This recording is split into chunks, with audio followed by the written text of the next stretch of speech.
Assalamualaikum warahmatullahi wabarakatuh. Saya Afniza Rotumuna Sya'ro, mahasiswa Teknologi Pendidikan Universitas Pendidikan Indonesia tahun 2020. Kali ini saya akan mempresentasikan mengenai artikel jurnal ilmiah yang telah saya buat. Artikel ini saya tujukan untuk memenuhi tugas pendidikan bahasa Indonesia. Artikel ini saya buat merujuk kepada template jurnal ilmiah yang ada di EduTech. Untuk mempersingkat waktu, langsung saja saya akan menjelaskan mengenai artikel jurnal ilmiah yang telah saya buat. Artikel yang telah saya buat berjudul Pengaruh Konten Kreator Edukasi Terhadap Motivasi dan Hasil Belajar Siswa di Masa Pandemi COVID-19. Langsung saja saya akan menjelaskan mengenai abstrak pada artikel ini. Pandemi COVID-19 yang saat ini menjadi perhatian banyak negara di dunia merupakan krisis kesehatan yang terjadi disebabkan oleh virus SARS-CoV-2. Menyebarnya COVID-19 di Indonesia menyebabkan terjadinya pembatasan sosial yang menjadi faktor terganggunya beberapa aktivitas di berbagai bidang, terutama di bidang pendidikan. Dengan keterbatasan yang ada di masa pandemi COVID-19 ini, mengharuskan semua kalangan masyarakat berhubungan dengan internet. Serta dalam pembelajaran jarak jauh, membuat siswa harus mencari materi pembelajaran dari sumber lain. Penelitian ini dilatar belakangi oleh adanya fakta bahwa siswa sering menonton video pembelajaran dari konten kreator edukasi untuk mencari materi pelajaran yang belum dipahami. Tujuan dari penelitian ini yaitu untuk mengetahui pengaruh konten kreator edukasi terhadap motivasi dan hasil belajar siswa. Metode yang digunakan pada penelitian ini ialah dengan metode kualitatif dan kuantitatif dan teknik pengumpulan data dengan menyebarkan kuesioner kepada target partisipan yaitu siswa SMP, SMA, dan mahasiswa. Dari hasil penelitian dapat diketahui bahwa pengembangan media video pembelajaran yang dilakukan oleh konten kreator edukasi dapat mempengaruhi cara belajar siswa serta meningkatkan motivasi dan hasil belajar siswa di masa pandemi COVID-19. Baik, yang selanjutnya yaitu bagian pendahuluan. Di dalam bagian pendahuluan ini terdapat latar belakang permasalahan, rumusan permasalahan, juga definisi-definisi dari istilah yang ada dalam artikel ini. Rumusan masalah yang akan dijawab pada penelitian ini yaitu yang pertama, apa itu konten kreator? Yang kedua, apa itu konten kreator edukasi? Yang ketiga, apa saja faktor yang dapat mempengaruhi motivasi dan hasil belajar siswa? Yang keempat, bagaimana peran konten kreator edukasi sebagai pengembang media untuk peningkatan motivasi dan hasil belajar siswa? Dan yang terakhir, apa dampak dari konten kreator edukasi terhadap pembelajaran siswa di masa pandemi COVID-19? Berdasarkan pemaparan yang telah saya jelaskan tadi, bahwa dalam bab pendahuluan ini terdapat definisi-definisi dari beberapa istilah yang ada dalam artikel ini, seperti hakikat konten kreator edukasi, hakikat motivasi belajar, dan juga hakikat hasil belajar. Nah, selanjutnya ada metode penelitian yang dipakai dalam artikel ini. Penelitian ini menggunakan jenis penelitian deskriptif kuantitatif dengan teknik survei dalam mengumpulkan data di lapangan. Sementara instrumen penelitian yang digunakan berupa angket online dengan memanfaatkan Google Form. Untuk angket dalam penelitian ini, peneliti menggunakan skala Likert dan jawaban singkat dengan jumlah 9 pertanyaan. Target dalam penelitian kali ini disebarkan kepada anak sekolah menengah pertama sampai dengan jenjang perguruan tinggi serta orang-orang yang selalu menggunakan internet untuk proses pembelajaran melalui konten kreator edukasi.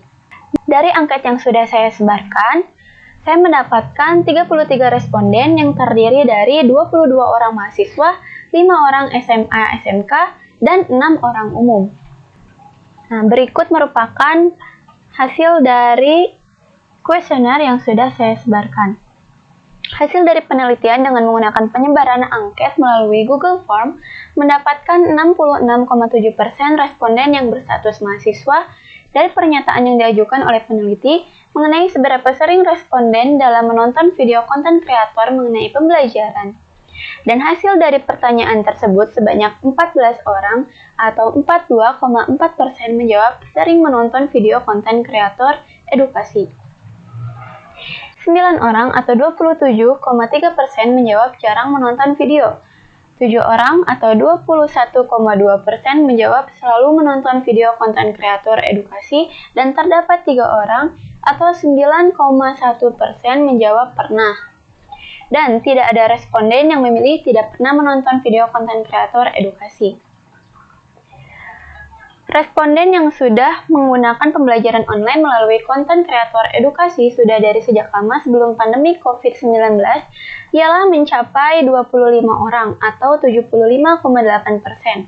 Sedangkan yang menjawab menonton ketika pandemi ialah 8 orang atau 24,2%. Berdasarkan hasil analisis data bahwa pada pertanyaan pertama, respon dari responden terhadap menonton video konten kreator mengenai edukasi atau pembelajaran dapat menambah wawasan yaitu sebanyak 18 orang atau 55% yang menyatakan sangat setuju bahwa video konten kreator edukasi dapat menambah wawasan. 13 orang atau 39% yang menyatakan setuju dan 2 orang atau 6% yang menyatakan ragu. Dan tidak ada responden yang memilih pernyataan tidak setuju atau sangat setuju. Berdasarkan hasil analisis data selanjutnya pada pertanyaan kedua, yaitu mengenai dengan menonton video konten kreator edukasi dapat meningkatkan motivasi belajar.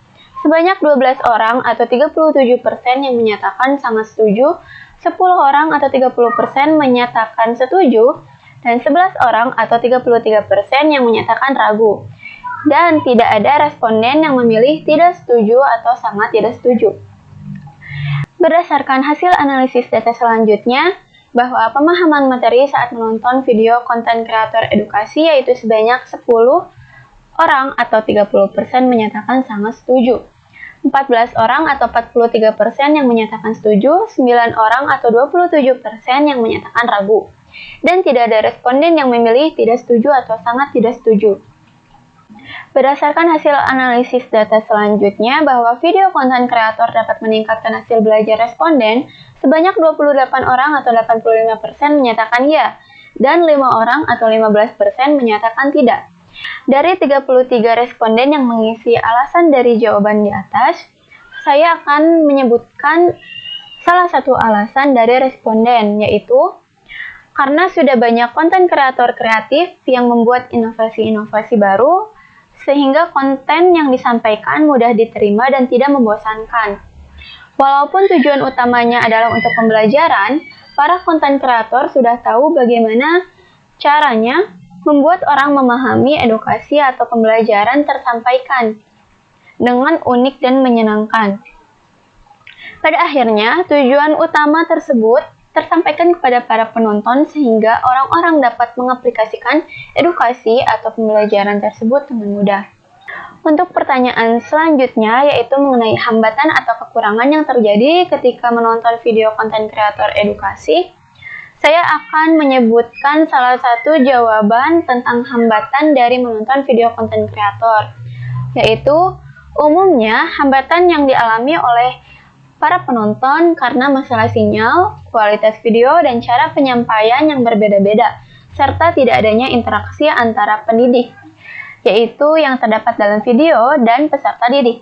Nah, berdasarkan hasil analisis data, dapat saya simpulkan bahwa keberadaan konten kreator edukasi sangat membantu siswa dan guru dalam proses pembelajaran, terlebih lagi pada masa pandemi COVID-19 ini.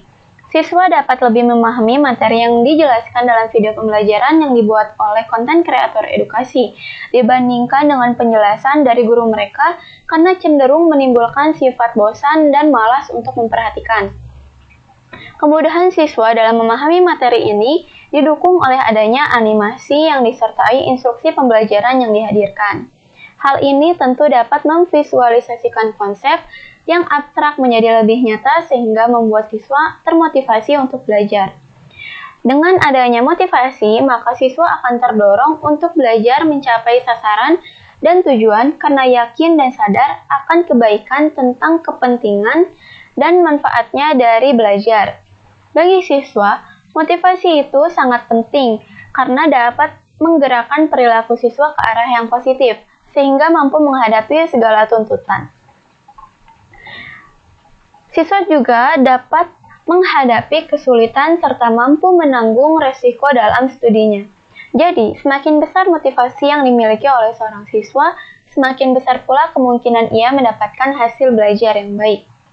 Nah, untuk menciptakan konten yang membantu peserta didik dalam belajar dengan media video, agar tidak membosankan, diharapkan seorang konten kreator juga mampu mengetahui faktor-faktor yang mempengaruhi motivasi belajar. Hal ini tentu akan membuat konten yang ia buat semakin bermanfaat dan memenuhi tujuannya sebagai media kreatif dalam menyampaikan materi pada peserta didik dengan cara yang interaktif dan kreatif.